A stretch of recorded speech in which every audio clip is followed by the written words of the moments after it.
Renzo, buenas noches. Antes que nada, muchas gracias por tomarte el tiempo para participar en esta entrevista, ¿no? Bueno, ya habíamos conversado por correo y te comento pues que este es un trabajo que estamos desarrollando como parte del curso de los informes de auditoría interna, donde nos han indicado que entrevistemos a personas que están vinculadas al ámbito de auditoría interna, un poco para poder recibir el feedback, ¿no? Y para poder recibir cierta retroalimentación con las preguntas que podamos hacer, ¿no? Esta entrevista es básicamente con un enfoque académico, ¿no? Y como te digo, busca recoger información que nos permita, pues, analizar el impacto, la utilidad de los informes de auditoría, ¿no? Claro. Eh, bueno, voy a presentarte, ¿no? Renzo Urdanibia es director de Auditoría Interna, Riesgos y Servicios de Compliance, ¿no? Cuenta con 18 años de experiencia profesional en temas de auditoría interna, gestión de riesgos, gestión comercial, y procesos en empresas del sector financiero, ¿no? Es líder del equipo para la revisión de controles SOX en instituciones financieras del sector minero y sector retail. Es de la Universidad de Lima y de profesión abogado, ¿no? Bueno, ¿qué te parece si iniciamos con las preguntas, Renzo? Y nuevamente muchas gracias por el tiempo, ¿no? Gracias a Mira, ustedes. Claro. ya, nosotros queremos iniciar preguntándote, en el caso de ustedes como KPMG, ¿no? Que prestan el servicio de auditoría interna, ¿cómo ustedes se aseguran que los informes de auditoría interna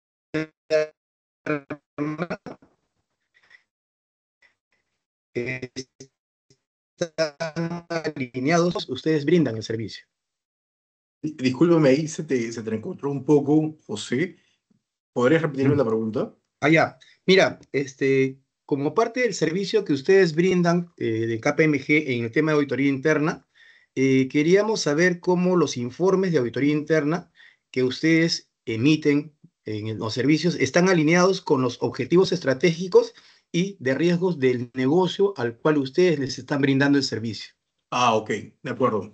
Bueno, nosotros como metodología lo que tenemos es previo al abordaje de la auditoría interna, de la evaluación del proceso, la unidad auditable, nos juntamos con el owner principal que lidera el proyecto, el proceso, la unidad auditable. Entonces les pedimos los objetivos estratégicos para ver si hacen match con el Balance Scorecard que previamente también nos hemos agenciado.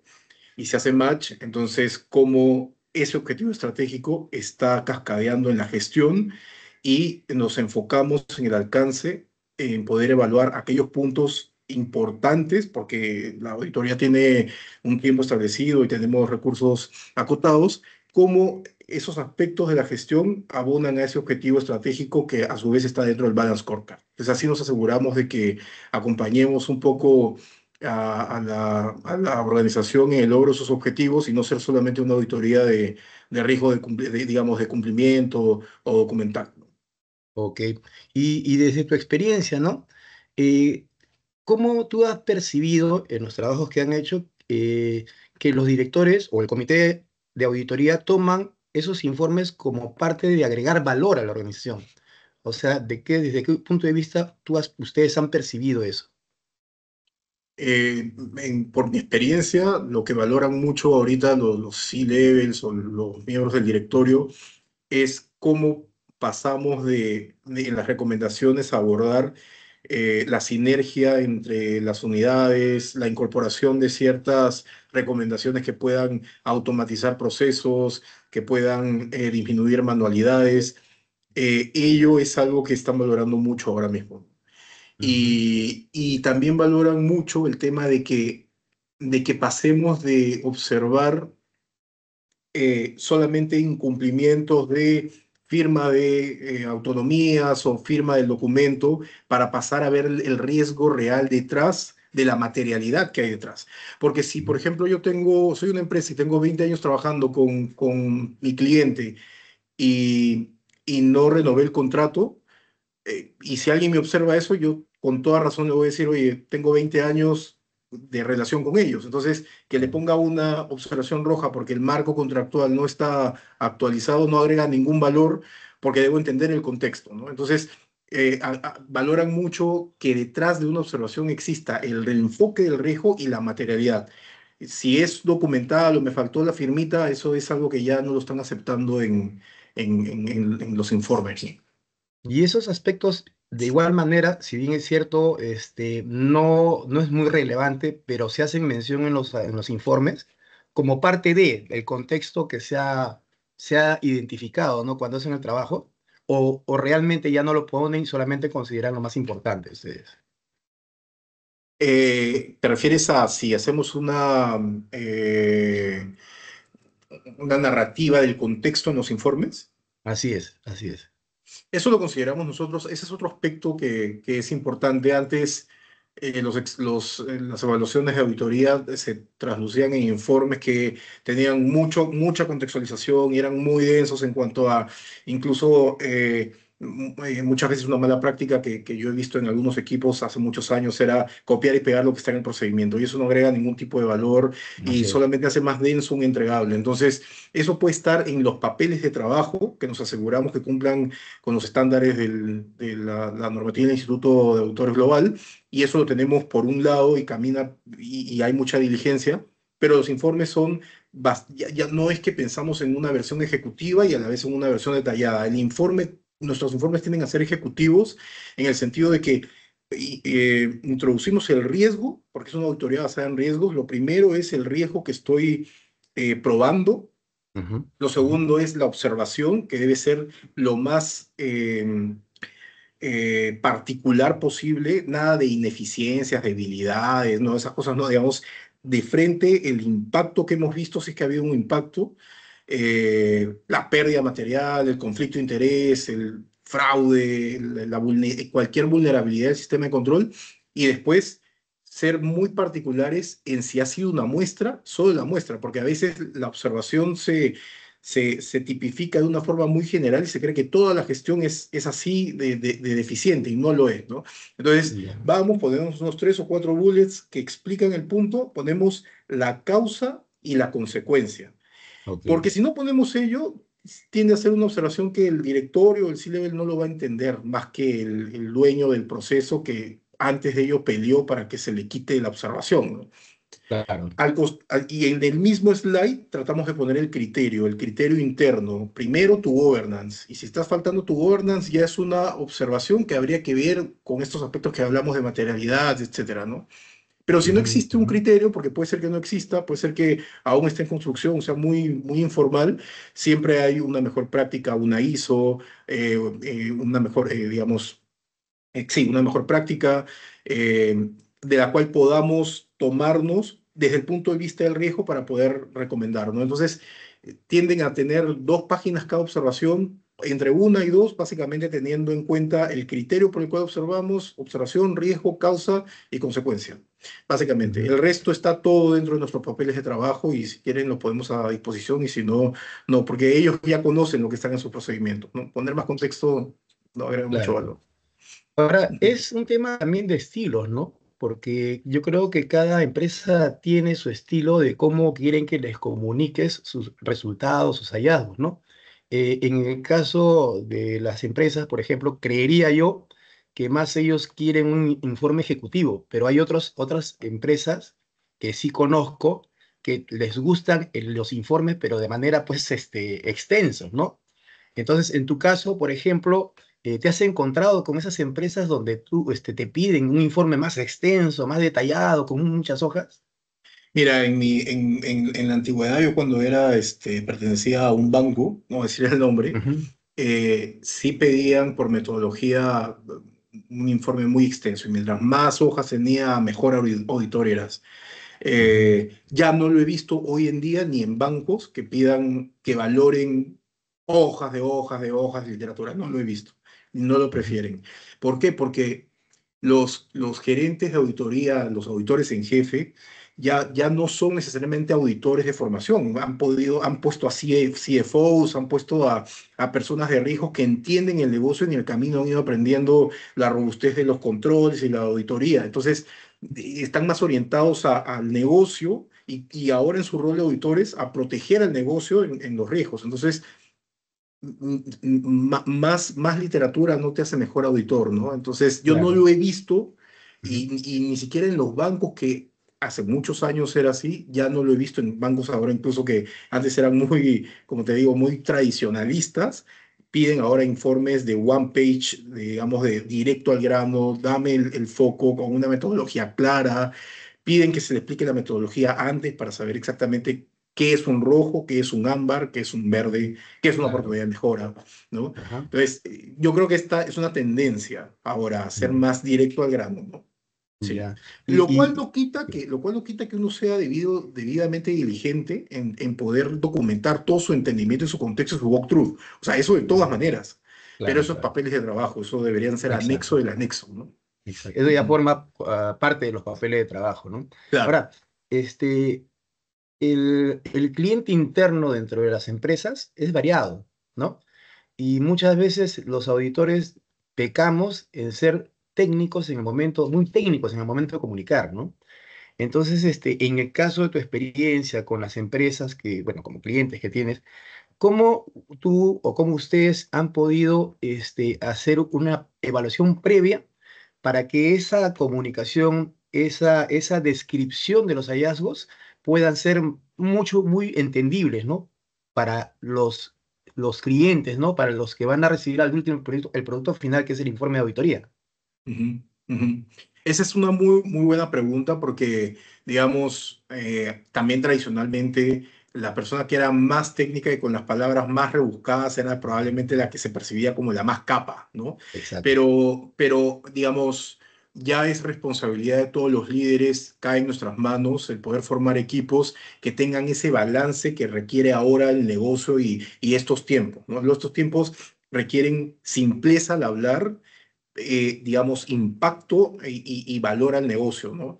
¿Y por qué simpleza? Porque cada vez los directorios tienden a ser más, más multidisciplinarios. No hay necesariamente muchos financistas, no hay necesariamente muchos economistas, hay una gama diversa de personas que integran directorios y el lenguaje tiene que ser sencillo y directo a agregar valor. Entonces, lo que hago yo, digamos, como líder, digamos, en una empresa de servicios de auditoría, es fijarme en que el perfil tenga esas habilidades blandas para poder realmente expresar el riesgo que hay detrás, ¿no? Ujú.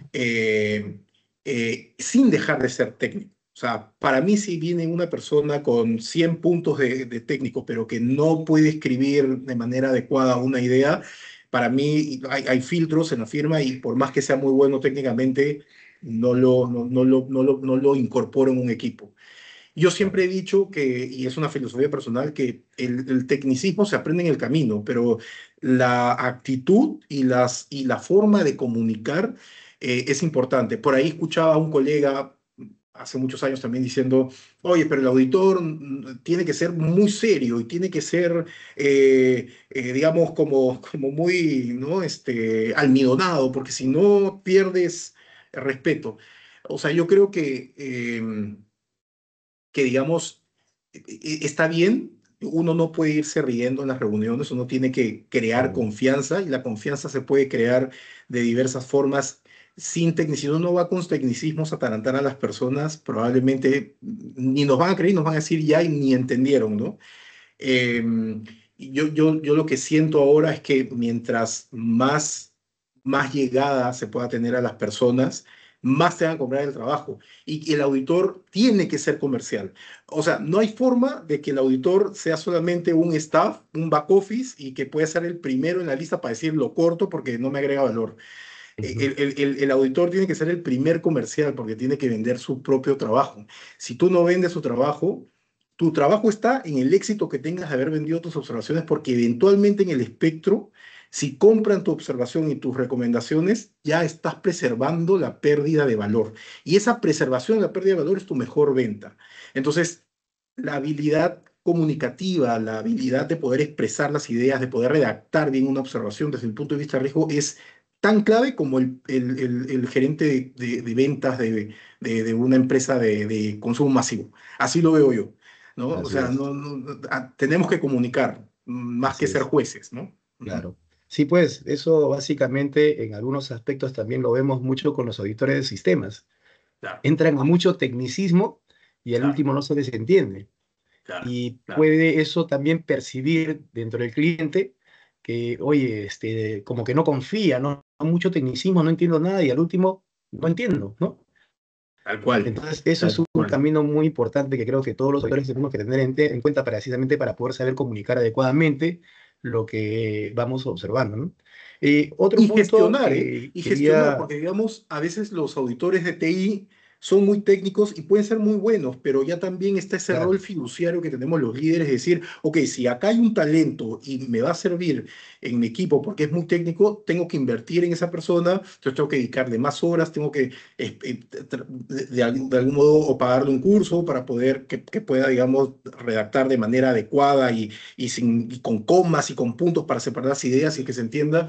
¿No? Pero eso ya es un poco la experiencia que tenemos los líderes de algún modo u otro, identificar el potencial y si sabemos que una persona se queda en lo técnico, entonces de repente no es el mejor lugar y de repente está más adecuadamente en un laboratorio, en cuatro paredes, que de repente es lo suyo, ¿no? Y tampoco exponerlo al claro, fuego de poder hablar cuando de repente no va a poder, ¿no? Entonces ya eso es discriminar un poco y gestionar el equipo, ¿no?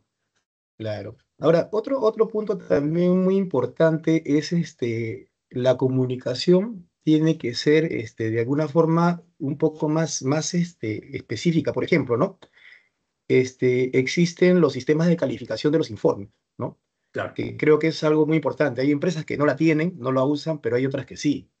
Y estos sistemas de calificación están relacionados con el puntaje que tú le das en el informe al proceso que has evaluado, en base a las observaciones, a los niveles de criticidad de las observaciones que estás identificando, ¿no? En tu experiencia, ¿no? ¿Cómo ves qué tan importante ves estos sistemas de calificación de los informes, ¿no? Y que decaen como consecuencia de las observaciones, que también tienen un ranking para poder determinar la calificación total del informe, ¿no? A mí me parece que es crucial que sea una metodología que vaya de observación a proceso, porque vas construyendo. Pero me Ujú. parece clave que detrás de ello haya establecido un criterio de impacto y probabilidad que vayan relacionados con el contexto del negocio y con realmente lo que estás observando, qué trascendencia va a tener en el impacto. Y eso tiene que estar claramente establecido. Puede ser que tengas solo tres calificaciones. Yo soy muy pro de tener solo tres calificaciones. O sea, si yo soy C-Level, miembro de directorios, me gustaría saber qué es lo más preocupante, qué es lo medianamente preocupante y lo cual puedo dejar de despriorizar porque tengo a mi gente abocada a poder continuar el negocio. Entonces, Claro. pero a veces veo metodologías de 5 por 5 y de colores celestito, luego azulito, luego verdecito claro, o sea, digamos, hay estilos y estilos y para quien quiera tener, digamos, ello y lo puede explicar, yo creo que la clave está en explicarlo bien antes de poder poner una nota, porque yo mismo, cuando paso revisiones de la calidad, porque a los auditores también nos revisa, en Exacto. una firma nos revisa el global, yo mismo quiero Ujú. saber exactamente sobre qué me están calificando y cuáles son los impactos. Porque si, por ejemplo, un informe no tuvo una clave de, no sé, un disclaimer o el disclaimer ese legal fue del año pasado, yo digo, pero dice lo mismo, solamente cambió el año. ¿Cuál es el riesgo, no? Y me pongo Claro. exactamente en esos mismos zapatos en el auditado. Entonces, yo considero que sí es importante, y en última de las instancias, es importante ir por lo simple, pero no menos diligente. La diligencia tiene que estar siempre, ¿no? O sea, tú tienes que saber determinar que tu rojo va a tener que ser algo realmente potente. Ahora, Ujú. puedes esconder un poco eso y ponerlo en un rojo menos clarito, pero eso finalmente es un rojo igual. Entonces, Claro. es importante tener los criterios claramente definidos y mientras más objetivo sea eh, el escalón, el peldaño o el rango, es mejor. Ahora, si tú me preguntas a mí como auditor, yo no me voy a pelear porque me acepten un rojo. A veces yo digo, si no me aceptan el rojo, ok, pero va a estar en mi informe. Te lo puedo poner verde si quieres, te lo puedo poner ámbar, pero va a estar en el informe y yo lo voy a dejar en el informe, ¿no? Y Ujú. más que los colores, a mí me interesa que el auditado entienda el riesgo detrás. Y Ok. una vez me dijeron, oye, pero si entras ahí y pierdes un poco la robustez, ¿qué le vas a comentar a tu directorio? A mi directorio iré a comentarles que que no hemos tenido observaciones rojas, pero dentro de las rojas hay ámbares y llevaré las ámbares. Y diré, mi recomendación es, estás en este estadio de madurez de tu contexto, ahora no es complejo, pero estás muy cerca de que este ámbar se convierta en rojo.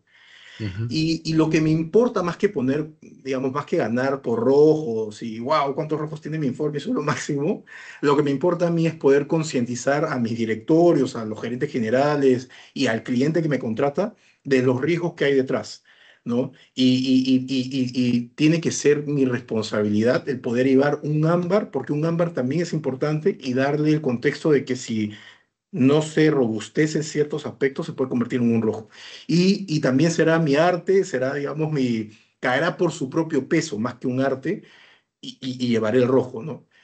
claro. Eh, pero sí, o sea, en conclusión, una metodología tiene que ser clara en cuanto a los rangos, clara en cuanto a la materialidad detrás del contexto.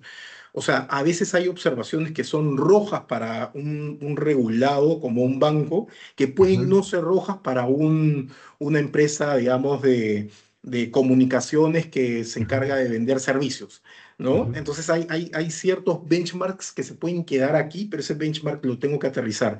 Y, digamos, las metodologías pueden irse cambiando. Yo tengo una metodología que la aplico de KPMG, que seguramente es igual a de Price, a EY, porque todas las Big Four tenemos, digamos, un approach muy parecido, pero lo importante está en cómo esa metodología la adapto también a lo que tú has dicho en su momento, José Antonio, que va a depender un poco del estilo que tenga la empresa y de la madurez que tenga la empresa. Si la madurez ahorita están comenzando, están en pañales, digamos, no le puedo poner unos rojos tan grandes porque están comenzando a invertir y lo que importa es que comiencen a robustecer su sistema de riesgo. Pero si ya tienen 5 o 6 años con nosotros, ya no puedo ponerle ámbar, pues tengo que ponerle rojo, porque Obvio, tengo yo también que justificar la inversión que están haciendo en auditoría interna. Lo mismo para los auditores que son in-house, ¿no?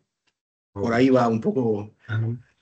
los tiros. Ya, sí, ahí voy a dar pase a Katherine para que también formule sus preguntas, ¿no? Claro, Catherine, Katherine. adelante. Ujú,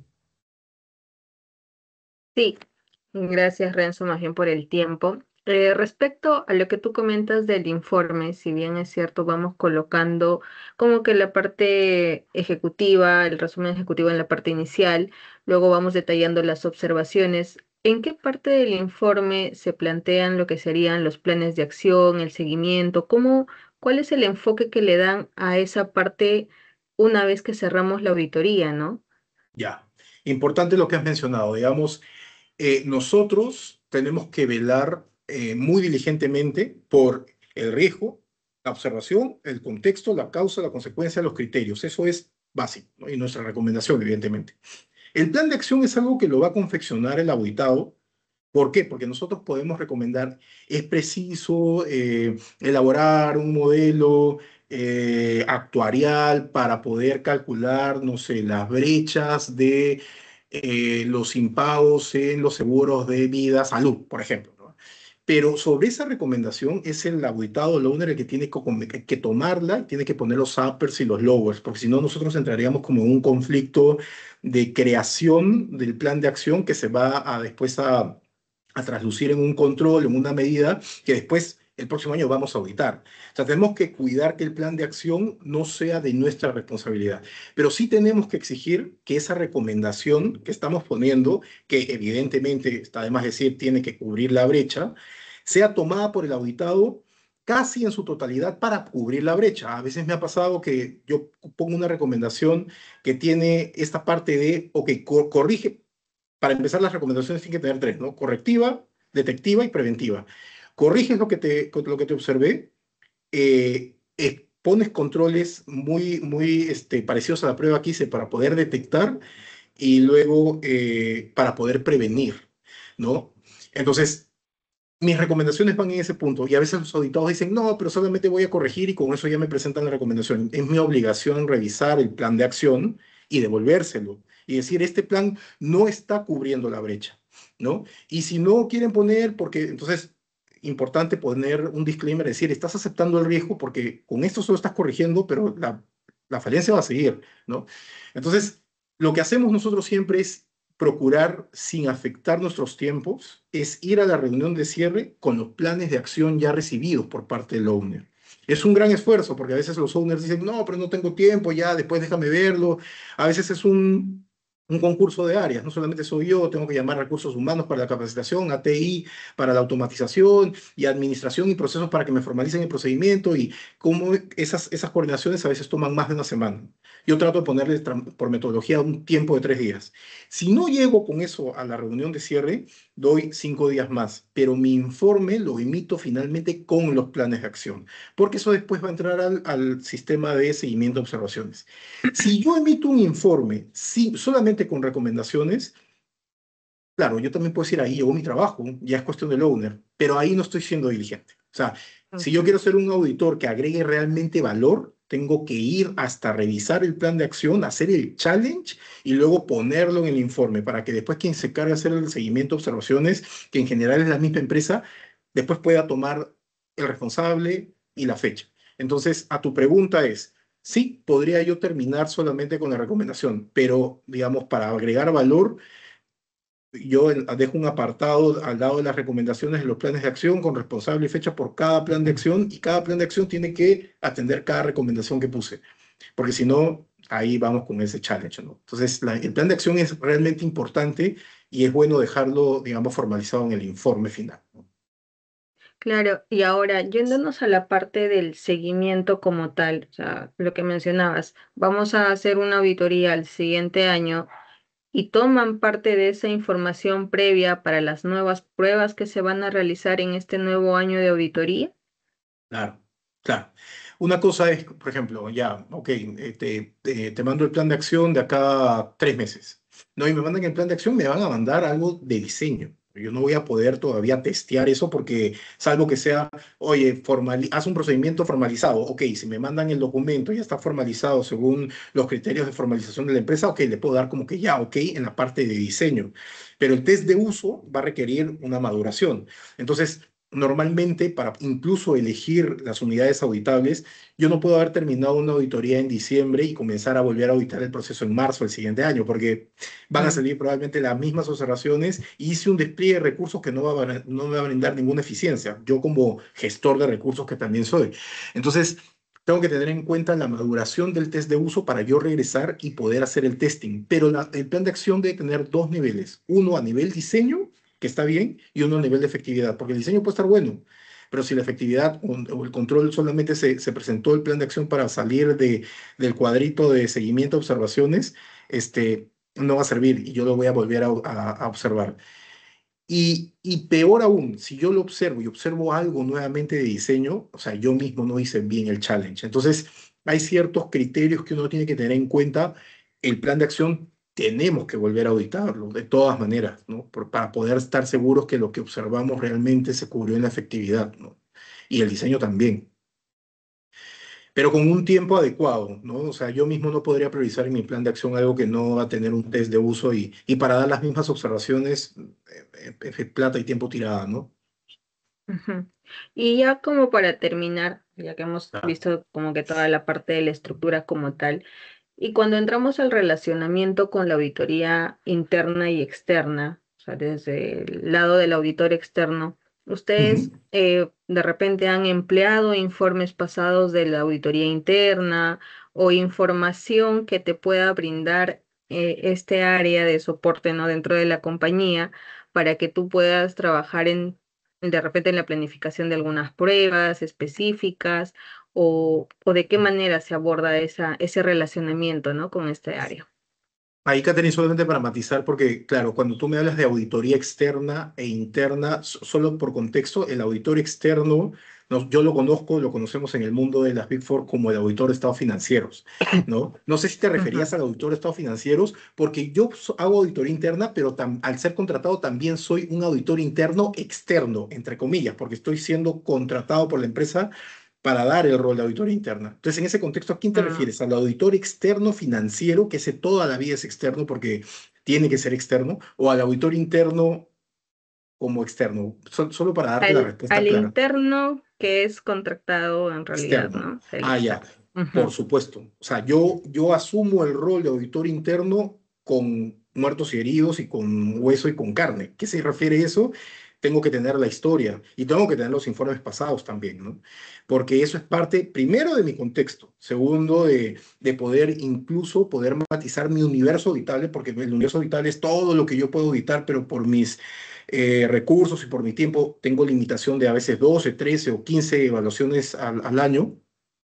Entonces tengo que ver cuáles han sido las observaciones, cuáles han sido las calificaciones, los procesos para poderle dar un colorcito, un rating en función a riesgos del proceso. Y eso me irá priorizando. Entonces, a tu pregunta, sí, tengo en cuenta los exámenes de auditoría del auditor anterior, del equipo anterior, el seguimiento, observaciones, porque si digamos, prescinden del equipo de auditoría interna, no quiere decir que todo lo que se evaluó se vaya. Esa es información muy valiosa que yo tengo que, y es mi deber, recopilar, aprovechar y tomar en cuenta para la evaluación. Claro, como dices, sirve mucho conocer la parte de toda la historia que tú no la tienes así a simple vista, ¿no? Como dices, Claro, muertos y heridos, y cargar con todo para poder estructurar un plan de trabajo claro. Y adecuado. yo nunca como auditor puedo decir, yo no sé qué es ese plan de acción. Es mi responsabilidad saber qué pasó con ese plan de acción y hacer el seguimiento. O sea, yo podría decir, oye, pero lo que hice el año pasado no es mi responsabilidad. Sí, puede decir, pero digamos, en aras de poder agregar valor nuevamente a la empresa, yo me tengo que hacer el ownership, la accountability, digamos, de la función y del servicio que uno brinda detrás, tiene que hacerse cargo también de ese seguimiento de observaciones, ¿no? Y si hubieron observaciones que incluso, digamos, se atendieron con planes de acción de gente que ya no está, tendré que sentarme con el nuevo owner y yo apropiarme de ello para poder explicarle y poder tener una nueva fecha, porque si no, digamos, eso no podría, después va a pasar algo, va a decir, ¿dónde estuvo el auditor?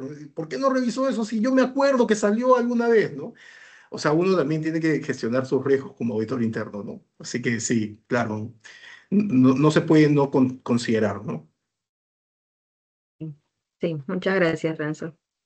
Renzo, no sé si quieras ya para finalizar esta entrevista hacernos algún comentario, algunos consejos con respecto a los informes de auditoría interna, a la importancia que tienen estos informes para la comunicación de los hallazgos que queremos transmitir a nuestros clientes, ¿no? Nuestros clientes internos.